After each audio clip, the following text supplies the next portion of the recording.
We're starting a little late, but they'll get there full time, and we'll make it up in break time. Enormously fascinating subject to many of you and many of anybody is this subject of time travel. The next presentation will be on that subject.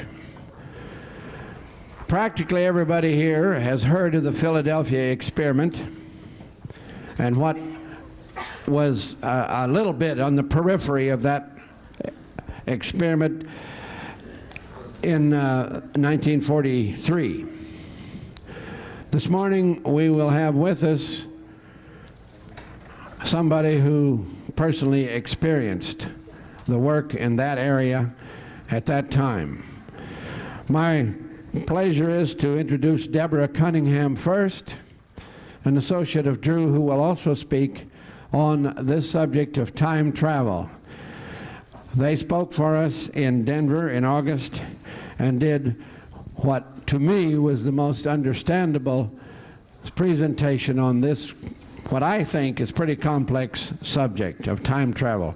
So welcome Deborah and Drue this morning with a real bright and loud round of applause as they come on this morning, please. Thank you.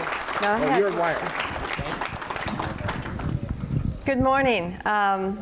Thank you, Dean. It's a pleasure being here with the Global Science. Once again, Florida is first for us, and we're thrilled to be here amongst you. Again, my name is Deborah Cunningham. I am an associate of your speaker today, Drue, which you're going to be hearing about on the 1943 government experiment, the Philadephia experiment. Just in brief, a lot of people ask how we had become associated. I met Drue about 2.5 years ago at a function, and I had heard about some of the research that he was doing and was quite intrigued, and by no coincidence, as I would see it, happened to meet him at a function, and he told me his personal story and his ongoing research in this area. And when I met Drue, he was a very reserved gentleman, not outspoken, very much to himself. He was in the process of understanding a lot of the information that was flooding through to him of the experiment. He really didn't think that anybody would want to hear what he had to say. And through the intrigue of what he did express to me, we did join forces, and honestly, within weeks, he was being booked across the nation in different talk shows and lectures and so forth. He has since flourished in bringing forth the information that he knows on this. Drue, just so you'll know, my background, so you're aware, I basically came from a conservative background. I worked at the Los Angeles Times newspaper out of California, and so it took a while for me to, I needed to take the time, a couple of months there, to sort through what Drue was dealing with. And I really had to come with what my heart was telling me. I'm one of these heartfelt people that I know if it's true and right, I'll feel it here first. And therefore, that was the beginning of our relationship there. Drue, just so you'll know, those of you that are not aware of him, had been retired from, at the time of my meeting him, I think it was about 18 months, retired from the U.S. Marine Corps. And when he retired, after those 22 years of being in service, he was a systems analyst. He's very thorough in his thought process and investigation of anything that he does. Can I just ask you real quickly before we go any further, have any of you heard Drue speak before? Okay. There have been several articles and radio broadcasts and television productions done on him, and it's just really more for our edification of knowing where people are hearing from him that have. Have any of you, by chance, seen The Leading Edge? They're over here, and they have a publication out on their table of the article that Drue wrote. It's a part 1. They're going to do a part 2 in the upcoming series. Have any of you seen that yet? Okay, well, for those of you that haven't, they're located over here, and I'm sure they'd be real happy to be sure you got a copy of this. We were fortunate enough to meet a wonderful woman here by the name of Barbara.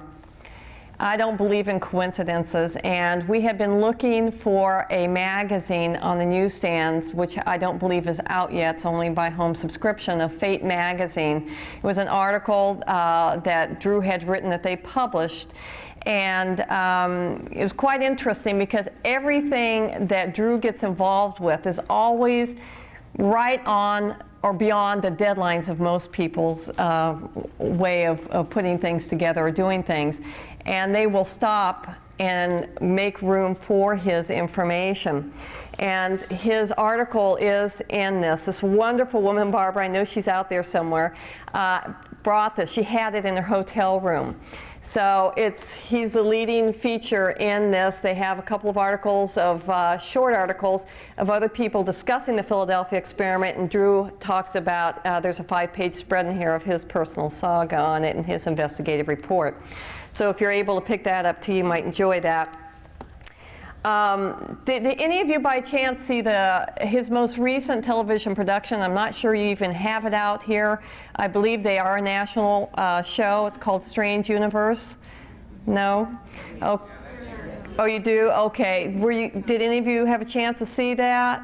No? Okay. They kind of sneak up on you real fast. They do the story and then it's out real quick. When we did that, Strange Universe, we did that back in November.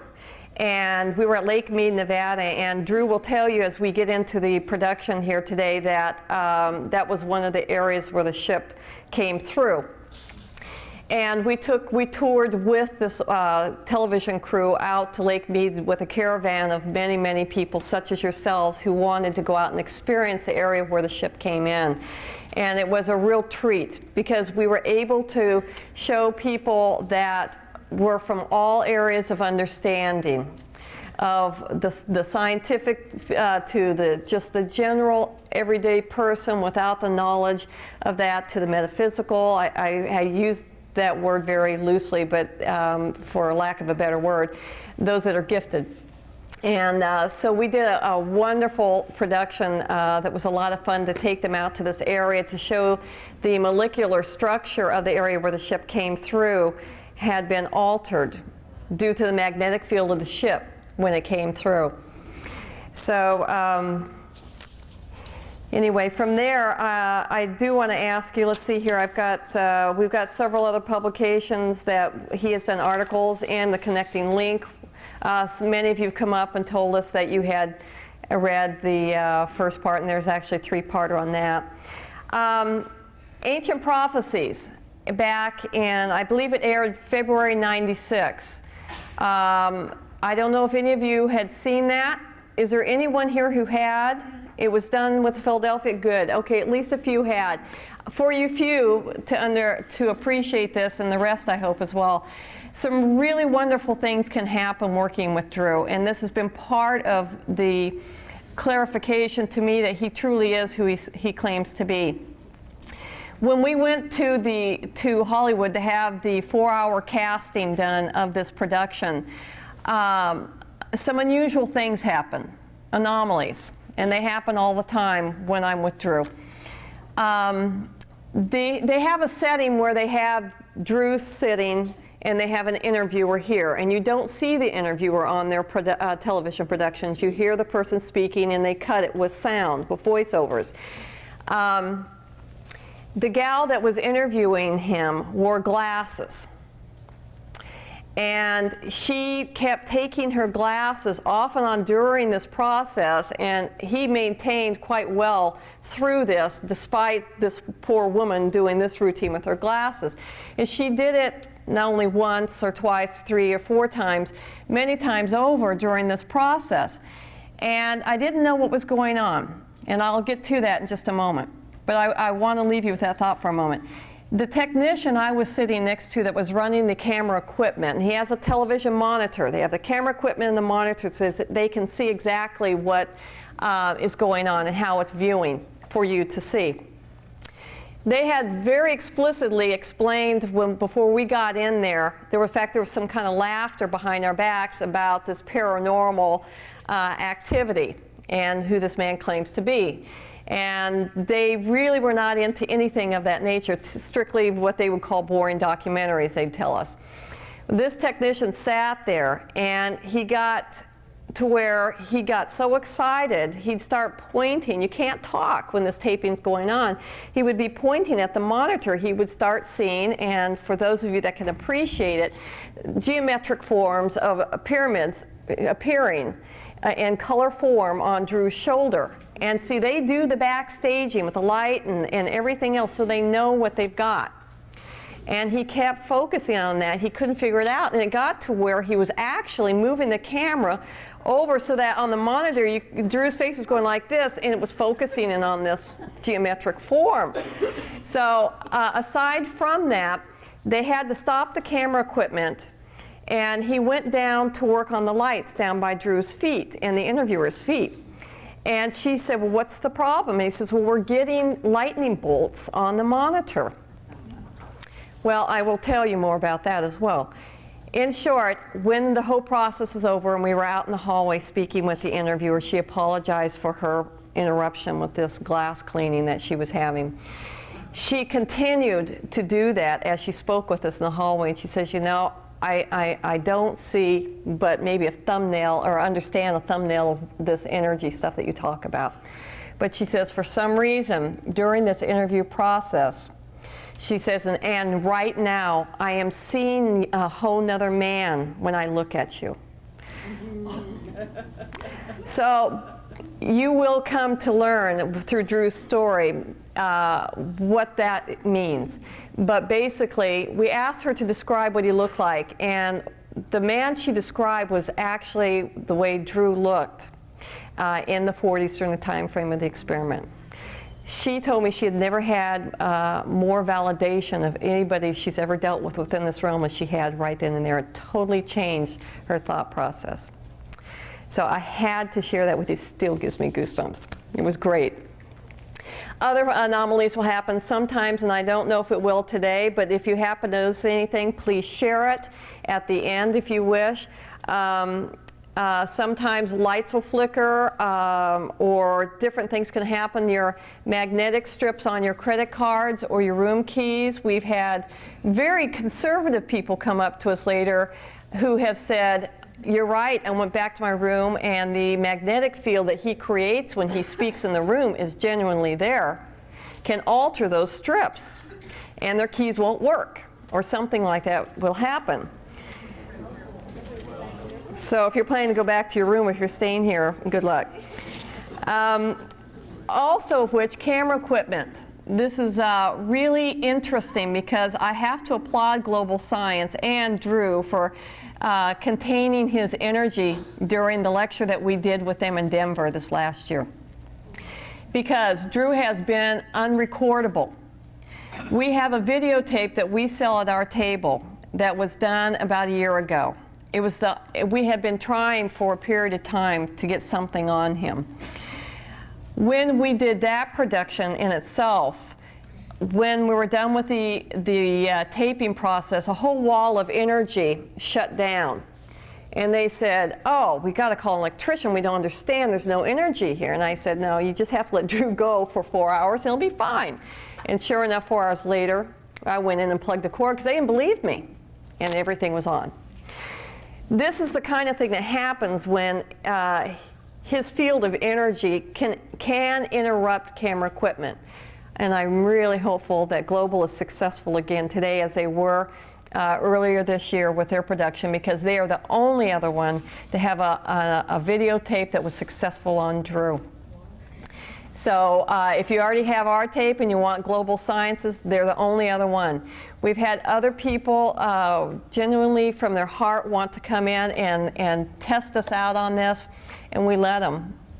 But we like to warn people because when they bring their electronic equipment, such as audio equipment or video equipment, it can shut down. temporarily or permanently. I've had people come in with brand new video equipment who have very proudly set up with their works and everything else. I sat next to them, and partway through the production, I'll see their face will turn as white as a sheet, and they'll tell me their camera just died. Or he'll drain the batteries from the camera equipment. Something of that nature will happen. People will say, well, I got the recording. I'll send you a tape. I go, great. And they'll go home and they'll view the tape and they'll call us or see us and say, well, I'm really sorry, but it didn't turn out. So really fun things like that can happen. There are people who are gifted here who have an ability to sense and see energy in other forms and so forth. I did not have this when I met Drue. I will tell you that I was much like many of you who would sit out there and see things and think, oh, it's just my imagination, and not think anything about it. If you do experience something or see something, please share it for the rest of them here. I know that there was another speaker here that created some energy work that I had spoken with another woman who said, oh, I'm glad you told me that because that's what I saw and I didn't think anything about it. When I work with Drue, we've had all kinds of things happen, and we've seen spheres of energy where the whole audience is seeing it and nobody's saying a word until one person starts talking and then they all get into it. So don't deny what you see or sense. There's something to it. We do have a booth in the back, as many of you may know. Our poster is by it. We have our products. Drue has a booklet. He is actively writing his book. In fact, this one book has become 2 and possibly 3. We're hoping to have something out to the public by fall. We have the videotape and an audio tape for those that prefer that format. We also have a book that he will explain to you, which is phenomenal. It supports our research and all that we've been trying to teach people for the past 2.5 years. I don't want to take too much more of your time, but before I turn you over to Drue, I just want you to know that it's truly been an honor for me to work with this man. He's relentless in his commitment to his exploration and research of this phenomenal event. He has volumes of information, but he scrutinizes all that he puts out very, very tightly before he releases it. He knows more than he'll let you on to know. And I'll tell you, during this process of the 2.5 years of coming public, it has not always been easy for him. In fact, it's been painstaking. I have helped him live through some of that. And yes, there has been tears involved in that, of what he experienced and the traumatic event of the experience to not only himself, but to the others that were involved, which I think is almost worse for him. If there was one thing, one request that Drue and I would have of you today, it would be to ask you if you could please temporarily set aside your beliefs and preconceived ideas to allow for his message and his information of his personal saga and research in this experiment to come forth.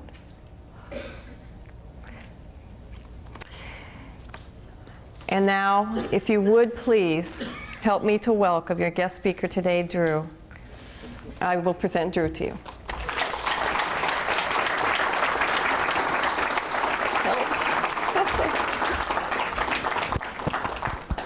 I'm all hooked up. Okay, do you want me to take this?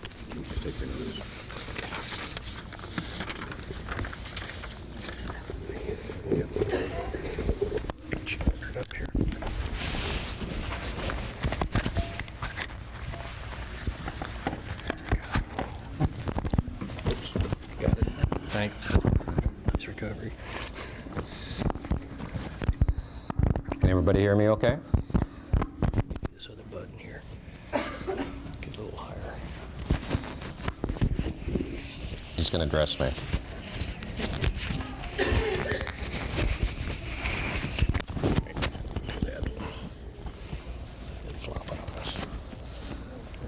Thank you, sir. Thank you. Okay, without further ado, as many of you can see, Deborah, to me, is an individual that has come into my life that has truly been a lifesaver for me. I've always considered her, and I do not hesitate in telling people that she is my angel in disguise.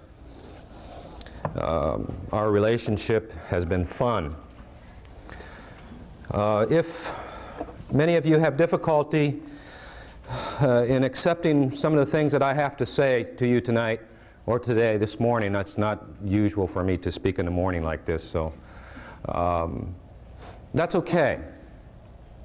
I don't expect you to leave here today swallowing everything that I have to say. I really respect where you are at, and at one time I was where you were at. It truly takes an event to adjust one's belief. And many individuals have had experiences on a scale of paranormal that has adjusted their belief systems where others have not. So the statement is truly very close as far as it truly takes an event to adjust one's belief. And I can literally tell you I've had thousands of experiences just within the last 3 to 4 years. Experiences that I do not wish any of you to ever experience. In the very beginning, it was difficult for me to interpret what I was experiencing. But being the systems analyst that I was at while in the Marine Corps, the mentality that I had, I removed myself from the emotions. And therefore, I was able to just objectively look at those events that I was experiencing. And I scratched my head. That's why I don't have any hair. And quite literally became very confounded as far as what was really going on. Being in the military, of course, I didn't speak of any of this. Not because I was afraid, but because I knew who I was with, who I was dealing with. And so I just kept it to myself. And if it wasn't for Deborah, I wouldn't be here tonight speaking to you, or this morning speaking to you.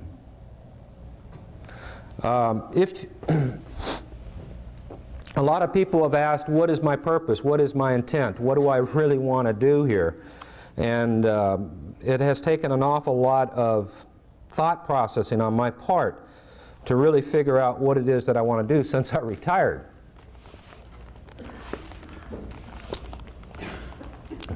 But in my booklet that I've got that is available for you, I've got a message in here for you, and I would like to read it just real quickly so you can understand where I'm coming from. You need to understand where I'm coming from. And I put many weeks and months into my writing. I'm very selective in my words. And I'm an individual that will take a person who writes something or says something, and I will analyze it, not only the words, but the character of each word to the color of each character. That's how in depth I go before I give you an interpretation. So, just allow me a moment here, and if you wish to close your eyes, close your eyes. It will help. Over the past 2 years of traveling and lecturing, I have been consistently approached by many asking a similar question: what is my ultimate goal? Therefore, I, along with Deborah, would like to share with you our genuine and heartfelt purpose. We wish to give you the hope and peace with what your future holds.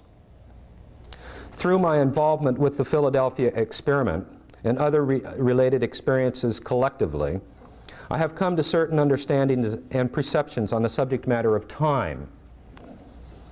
And if there is a message in my work, I would only hope, wish, and will it to be this. We are constantly reminded daily of what the future holds for us, and it seems that the future holds only events to be of a catastrophic or doomsday nature. Familiar? Every day. Most of us have a fear of the unknown. Thus, most of us fear our future. Your future, much like mine, is not set in stone, nor do we have to experience any of the individual or worldwide catastrophic events that have been prophesied. All prophesied catastrophic and doomsday predictions are truly events that are cataloged and can happen, but are not necessarily to be experienced by all. There are those with very special abilities who can see events of our future and provide the majority of the masses who cannot see a glimpse of what is forthcoming. Simply, they are allowing us different choices, free will choices. Unfortunately, most have the tendency to place their entire focus on the predictions of events that are of a negative nature. By understanding the true perception of time, you will also come to the realization that you need not get caught up with all of the predictions that are fear-based. Do not allow your limited perceptions through the 5 physical senses, gloomy fear-based predictions, nor the incorrect perception of time to become your shackle. Time is not linear, past, present, or future, and is only an event. It is parallel and is only an event. All events are happening simultaneously right now. Therefore, we have at our access the free will to choose what events we want and need to experience.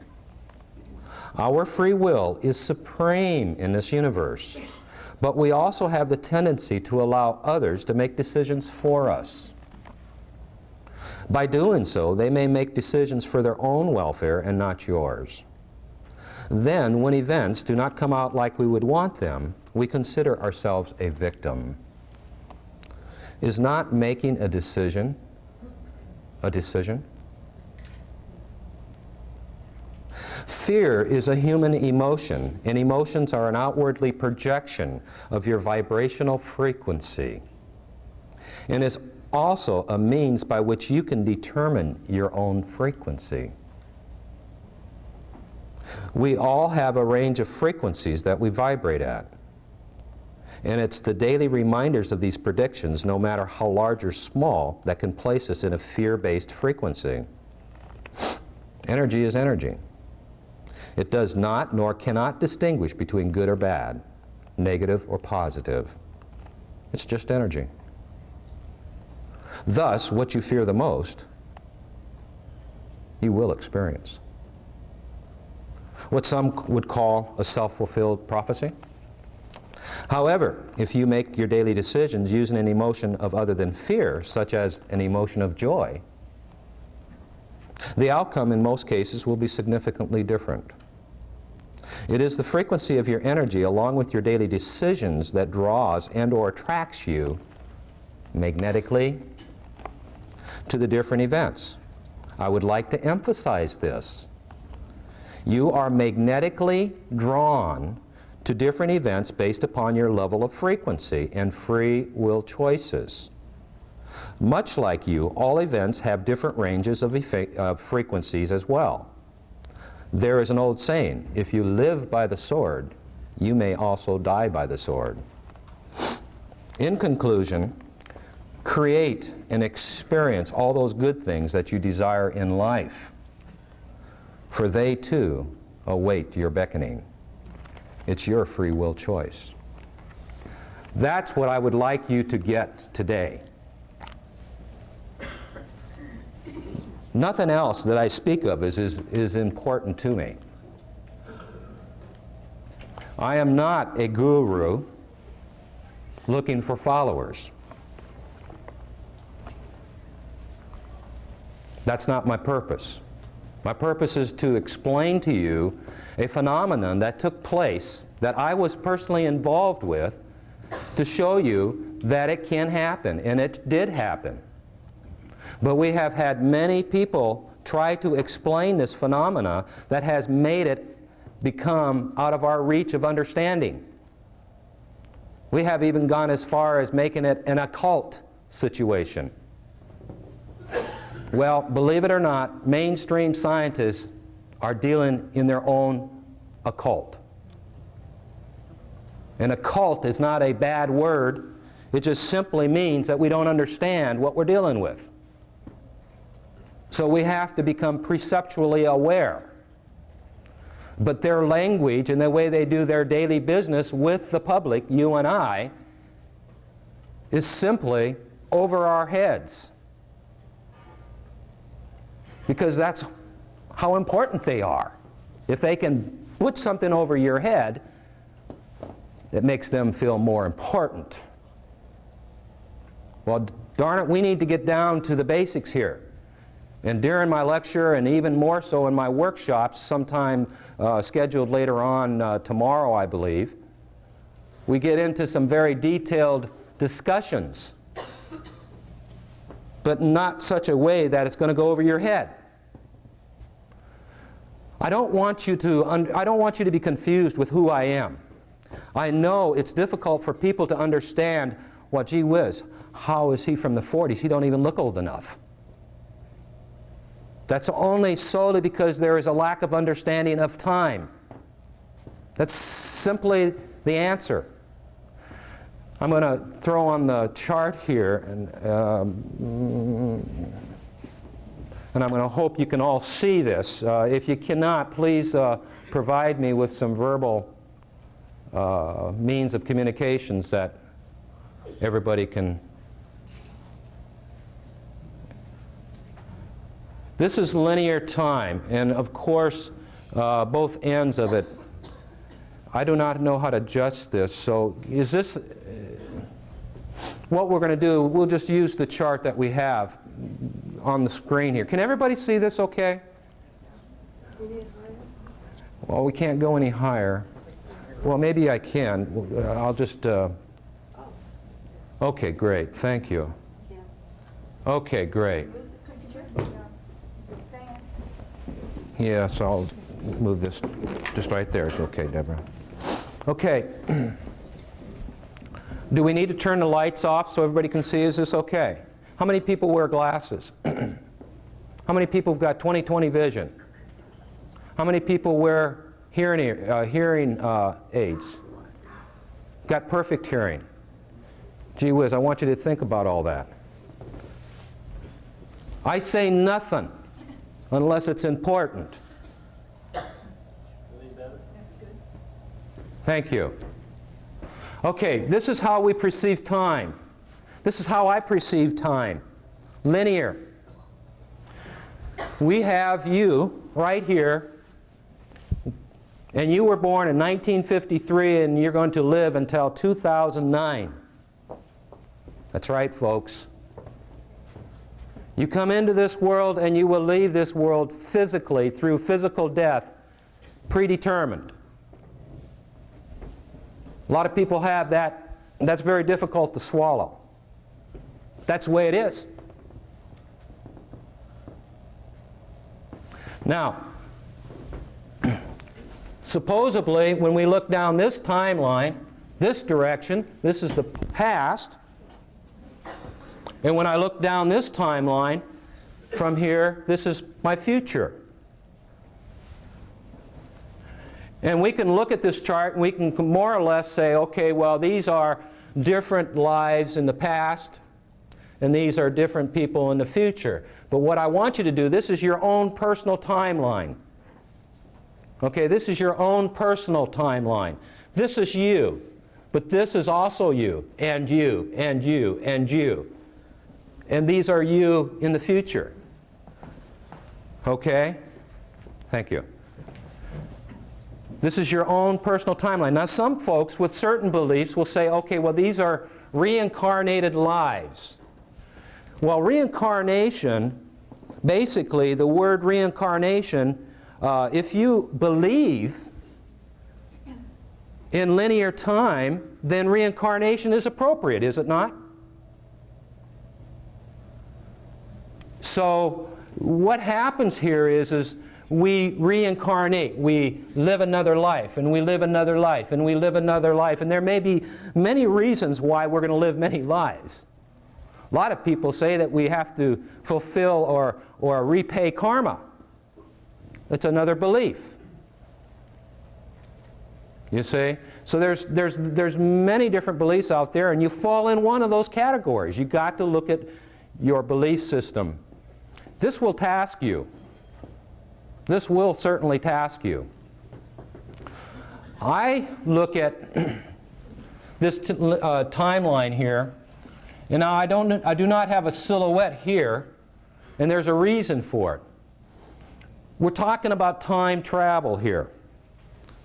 And because of my experiences with the Philadephia experiment as a civilian scientist, and because of my investigation over the last period of 3 years, I've come to a lot of conclusions. What happens to you is that you have the ability to move into these different time frames, and that's what these are time frames: date of birth, time of physical death, date of birth, time of physical death. Okay? But as a time walker, which you are all, you have the ability to move from your physical structure into any of these structures that are located on your timeline here, within any time frame. As a time walker, you have this ability. It's a natural ability. How many of you sleep at night? Any exceptions here? Well, don't let scientists and psychologists and everybody else try to fool you. But when you move into that very deep, altered state of consciousness, the sleep state, you do an awful lot of traveling. How many of you remember having dreams?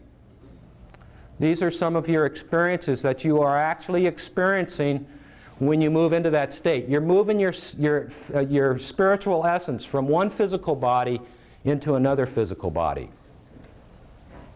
And as a time walker, you cannot move into this particular time frame that you do not have a silhouette. You are limited to your movement through linear time.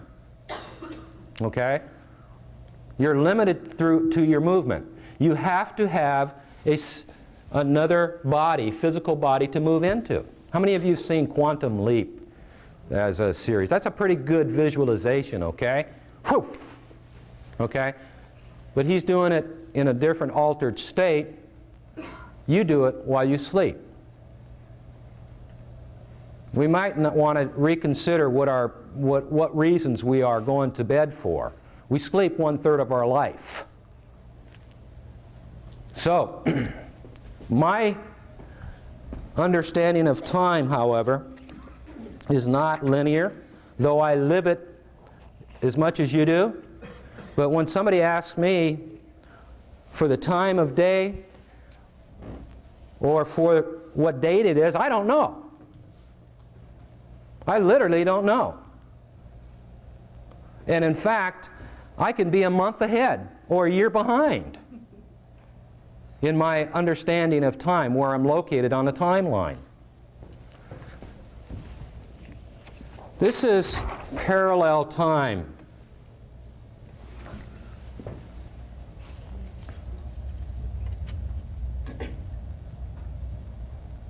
Now these silhouettes are the same silhouettes that we had on the linear timeline, the chart, okay? And again, I want to emphasize, this is your physical birth, the starting of the timeline, and the ending of the timeline is your physical death. There are no set rules here. These particular silhouettes down here do not signify a twin. They signify two entities, two physical bodies that you may be possibly living simultaneously on the same timeline. There are no set rules here. But this is how you can move through time. This is you right now, and you have the ability, because everything's happening simultaneously. Now I have another chart here that will show the same silhouettes, but this will give you a better idea of my perception of time. And this is a multifaceted diamond. on a two-dimensional scale. Now, what I would like you to do is to look at this diamond and more or less, what we have here are different facets of the diamond that are holding each individual as a separate event. And everything is happening right now. This is how you are able to move through time. This, by the way, was what was found out during the Philadephia experiment. There were individuals prior to the experiment that had this very special knowledge. But you have the ability, to move instantaneously to any one of these physical bodies to any particular period of time as long as you have a physical body there. Now, what keeps these individuals, the experiences that they're having on a personal basis, what keeps them separated? And I will tell you what keeps them separated is strictly the vibrational frequency, is solely the frequency. Each individual is vibrating a different range of frequency. Therefore, you do not experience what they're experiencing right now, what you in your other self is experiencing. Much like, how many of you have played around with a radio? How many of you ever taken the tuning dial and just tuned in different radio stations? Well, when you take the tuning dial and turn it, what are you doing? You're changing the frequency, that's right. So therefore, gee whiz, that other person that's speaking, we got hundreds of people that are speaking all at the same time. Why don't you hear it? You don't have the instrument, right? You only have a certain range of frequencies that you can hear. Well, these airwaves, these radio waves, are here and there all around us, until such time as you take that special instrument and you tune the frequency, and then you pull in that individual who's speaking on the other end. Right? Well, just like your other physical lives, they're here and there all around us, but you can't see them or hear them until such time as you tune your very unique, specialized tuning devices in tune. And that is, you can do that by going into a meditative state. You can fall into a sleep state. You're moving, you're altering your frequencies. This is what it's all about. Maybe the hairs on your body are very receptive receivers. Think about it. They're antennas. Well, shit, I'm a human being. You can't look at me like an animal. No, I'm not doing that. But think about it. How many of you walk down a dark alley at night and all of a sudden you just got goosebumps all over your body? How many of you have experienced that goosebump sensation? Well, where is that sensation coming from? Your hair follicles, right? Well, that's a frequency, and you've sensed fear. You know, fear is not really bad. It's not all bad, is it? I mean, it can be life preservation sometimes. It can be your key to life preservation. So you got to listen to your body. See, when you walk down the street, you're not just here in this physical body walking. You may be out in the hallway. How many of you have had deja vu experiences? You know, deja vu is nothing but you bringing forth some of your experiences of sampling your future at the time you're experiencing it. That's why it's so familiar to you. How many of you have been in a conversation and you knew exactly the words that were going to be said before they were said? It's because you had that, you visited that experience before you physically experienced it. How many of you have been someplace and you know you've never been physically there, but you knew it like at the back of your hand? That's deja vu. Okay. How much time do I have? Am I doing okay? Another 20 minutes. Okay. Another 20 minutes. Did you? Okay. What I want to do is I want to show you the movement of the Eldridge. This is really not going to work too well, it looks like, but I got the majority of it there. We're going to move into some of the Philadephia experiment information now. That is just a little sample of time travel. Just a sample. Now, I've been speaking for a number of at least 2 years, and we have met a wide variety of individuals that I tell you what, I didn't know you were out here. I didn't know you folks were out here until she got me involved in publicly speaking. And it's been this particular evolution in my own personal life that has really enlightened me. I don't come here to teach, I come here to learn. How many of you came here with pens and paper in hand? How many of you came here with pencil and paper in hand? No pencils? Yeah, that's pretty good. I don't use a pencil because I don't erase what I write. Okay, you might have some difficulty in accepting what I have to say. So let me make it a little bit easier for you. How many of you subscribe to the Scientific American magazine? Okay, for those that you do not, go to your library and just spend a few minutes there and acquire this particular issue. It's the February 1996 issue. Write it down. You need some tangible evidence? Here's some tangible evidence. Okay? February 1996 issue, Scientific American magazine. And I'm just going to briefly read to you an advertisement that's on the front inside cover. It's a 2-page advertisement. I'm just going to briefly read this to you. So listen quite intently and carefully. There's an elderly lady who's speaking to an elderly gentleman over in Japan. And they're discussing this on email, okay? And what she's saying is, stand by, I'll teleport you some goulash. And in part, this particular advertisement says, a scientist and his colleagues have discovered a way to make an object disintegrate in one place and reappear intact in another. It sounds like magic, but their breakthrough could affect everything from the future of computers to our knowledge of the cosmos.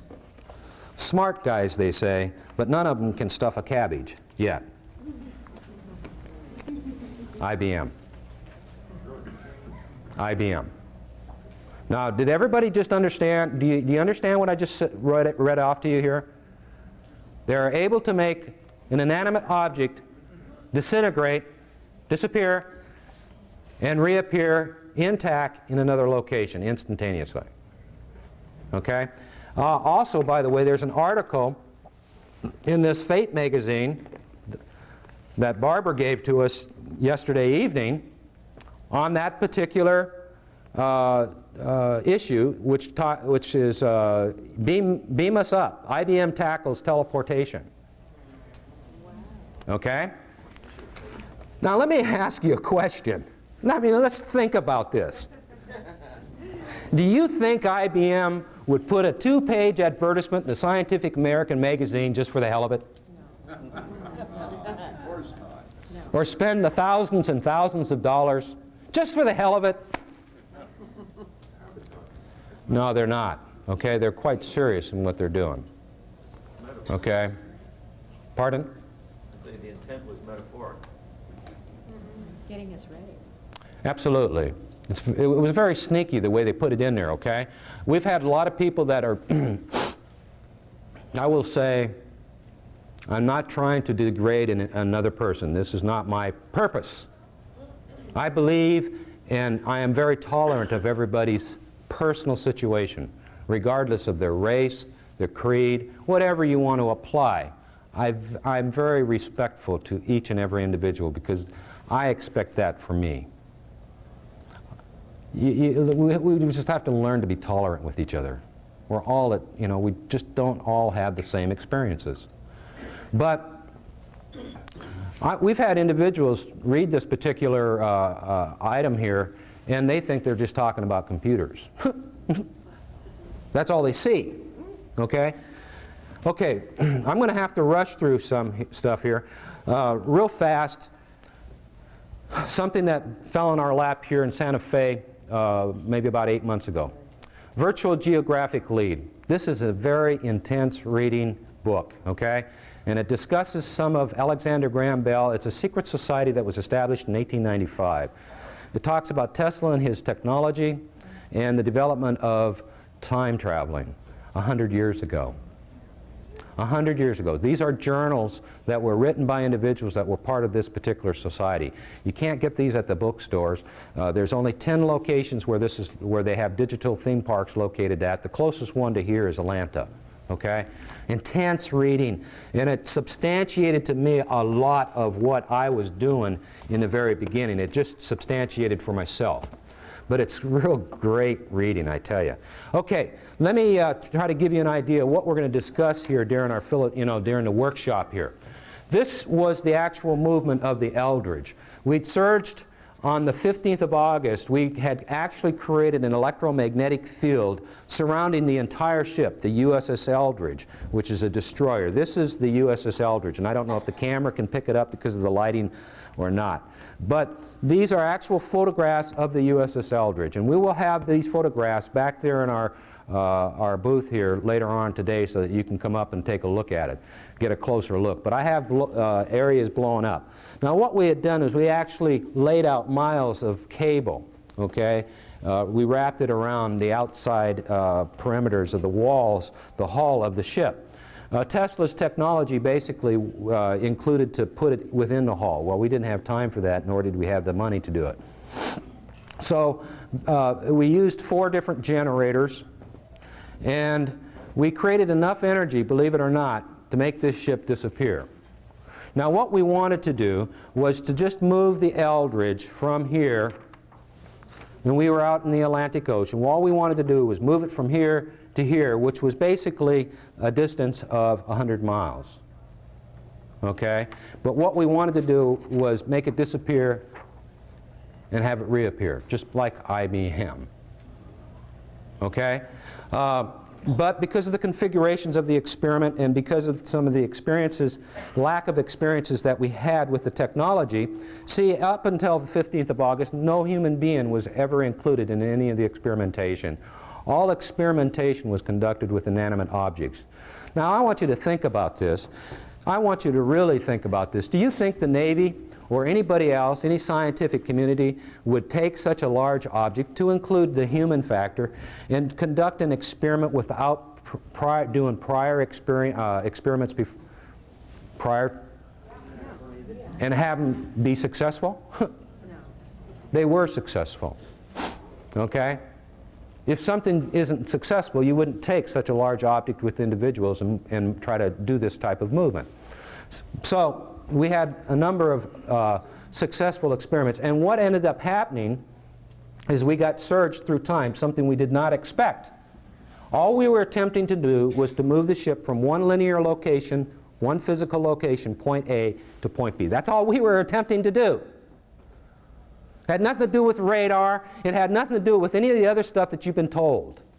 Moving it from A to B. That's all we were attempting to do. Think about it. It's an awesome weapon. But unfortunately, what happened was we got moved through time, and we moved to at least the year 3543.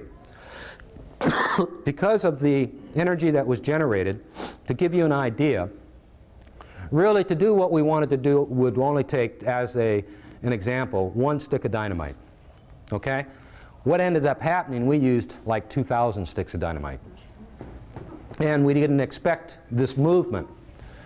And then because of certain overloads to some of the technology, such as the special electron tubes in 2 of our generators, we started to decompress, and we started bouncing back through time, linear time, not in a orderly fashion like this. We may have jumped from here to here to here to over here and so on. What happened was that we started to decompress because 2 of the generators were consumed with fire. We ended up in 1983 being pulled into Lake Mead. Lake Mead, 19 individuals. We spent basically a little bit over a month at Lake Mead. 19 individuals from 1983 got on board and took us back to the 16th of August, 1943. One individual was a presidential observer for the Reagan administration. A couple doctors, one from the physiological and one from the psychological branches. We had a number of physicists on there. There were toxic waste experts on board. There was even a military historian. But after their 3 days, on the 18th of August, 1943, they got back on the Eldridge. They surged it again back to 1983, where they came from, leaving 4 men behind, by the way. And this is your Montauk point. This is your Montauk project. This is the connection. And from that point, they moved the Eldridge down south and dismantled it. And believe it or not, the majority of the USS Eldridge is cut up and stored within a warehouse located here in the state of Florida. However, when you start looking at the different locations we moved at, and this we'll get into it in greater detail in the workshop, there's reasons for everything here, and I explain it in a very scientific but layman terms, what really happened here. But the bottom line is that realize that the USS Eldridge is quite extremely radioactive. We dealt with energies greater than gamma rays. Okay? When you look at the electromagnetic spectrum, gamma rays is quite radioactive to us, dangerous to the physical body.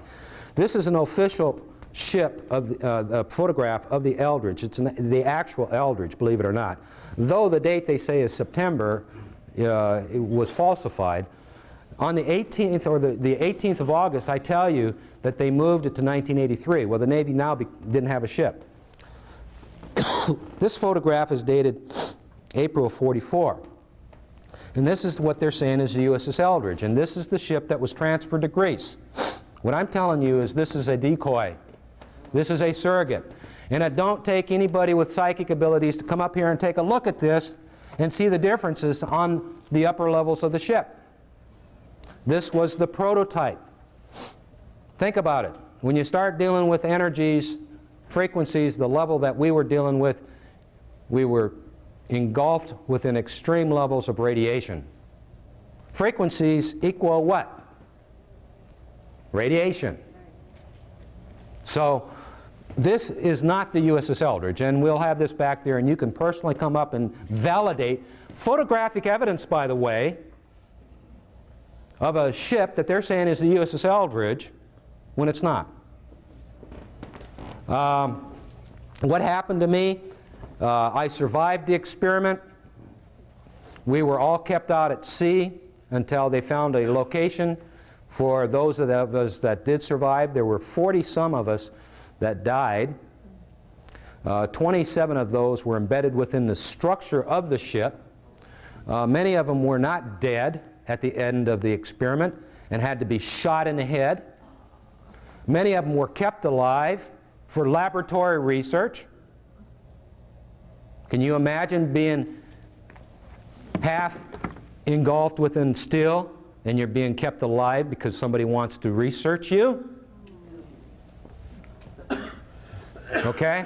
This is World War II, though. We were at the beginning stages of understanding radiation. We're not at the stages they are today. And if it wasn't for the individuals in 1983 and their understanding scientifically, we would not have gotten back. And what, folks, I want to tell you right now is you've got to realize, knowing the true essence of time, the USS Eldridge, even though it is cut up in pieces, stored in a warehouse here in Florida, does not mean that's the end. The USS Eldridge will rematerialize again this year, 1997. Remember, time is parallel. And it will most likely be up in Maine, the state of Maine. And I haven't gridded the actual location or the time yet, but those that put their names in our guest log or whatever and want further information, I will put out a blurb when I know exactly when the ship is going to come through, because I plan on being there. That's the next time it's going to rematerialize. The following is going to be in the year 2005, and then another 2043, and then the last time 3543. Folks, that's all the time that I do have. If we got a few minutes for questions, I'd be happy to entertain them. If not, Deborah and I will be located out in the hallway for the respect of the next following speaker. We do not want to interrupt that particular event any more than we have to, okay? So I thank you. Do we have time for questions? Okay, let's just take one question. Who's the... How much time we got? We got about 1 minute, Dean. Okay. How old are you? Here you are. How old are you? I am 67. Yes. Drew, what in the story of the recovery of some of the your shipmates and so forth on the Eldridge, at the same time there was some suggestions or thoughts of appearance of a UFO. Also, this apparently came back to Montauk at the same time. Of Yes. course, you know, the Montauk chair and so forth and so on. But was there, or are you aware of a UFO appearance at that time? Was there a window there? Well, there was a window there at Montauk. Now, I was not part of the Montauk project, because when I was taken off off the ship, and then the individuals that got back on board 3 days later after conducting their business, they arced it back, okay? And that particular involvement I have no experience with, you see. So I'm not sure. I've heard and I believe that there was, in fact, a trading of some technology that took place with Montauk during that period of time, yes. And one other thing, has there been, apparently with the number of stories out about the Philadephia experiment, this thing has sort of taken on a life of its own, and many, many other subjects have digressed on this, some of which are true and some of which are not true. Is this correct? Well, that's, it gets down to interpretation, and there is some embellishment, beyond, no doubt. Okay. Since One moment. Okay. You're not going back to Tuesday, are you? Right, we'll be here until Tuesday. Okay. Time's up. All right. Drew's workshop will be Monday. I can't tell you exactly when right now, but it will have to be Monday because he's going to be here till Tuesday. And then be prepared. If y'all taking notes, we're going to have a test on this when we're all done here, Yeah. so that you understand it completely or make sure that you got through. Thank you very much. Wasn't that fascinating?